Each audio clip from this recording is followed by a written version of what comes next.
జై శ్రీరామండి. ఒక్కొక్కళ్ళు మానసిక స్థితి ఏ రకంగా ఉంటుందో ఎవరైనా చెప్పలేమండి పాపం. ఎందుకు అలా ప్రవర్తిస్తారో కూడా చెప్పలేం. మన మైండ్‌ని బట్టే మనం చేస్తుంటాం. అంతేనా? అలాగే జ్యోతి అనే ఒక ఆవిడ గవర్నమెంట్ హాస్పిటల్‌లో గో గుంటూరులో ఆవిడ విధులకు హాజరై పిల్లల విభాగంలో డ్యూటీ చేస్తుందట డాక్టర్‌గా.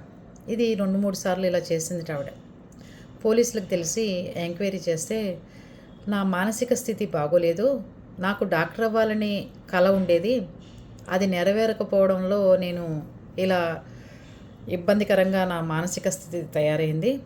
అందుకే నేను అప్పుడప్పుడు వచ్చి ఇలా తెల్లకోట్ వేసుకుని సదస్కోప్ వేసుకుని ఫోటోలు దిగి నా ఇన్స్టాగ్రామ్లో కానీ ఫేస్బుక్లో కానీ పెట్టుకుంటూ ఉంటాను, అంతకంటే ఏమీ లేదు అని చెప్పిందిట. కానీ అంతకుముందు కొంతమంది పిల్లలు మిస్ అవ్వటం వల్ల ఇలాంటి వాళ్ళు వచ్చినప్పుడు ఏంటంటే అలా వీళ్ళనేమో అనిపిస్తుంటుంది.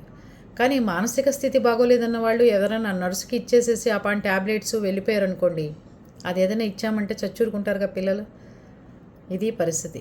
ఎవరు వస్తున్నారో ఎవరు రావట్లేదో, అంత పెద్ద పెద్ద హాస్పిటల్స్లో ఎవరు డ్యూటీల్లో ఉంటున్నారో తెలియదు కాబట్టి ఇలాంటి తప్పులు కూడా జరుగుతుంటున్నాయి. అది అక్కడున్న ప్రజలు ఆలోచించండి. మీకు వచ్చే డాక్టర్ కరెక్టేనా, ఏం చెప్తున్నాడు, ఏ మందు ఇస్తున్నాడు అనేది చూసుకుంటూ ఉండండి. అర్థమైందా?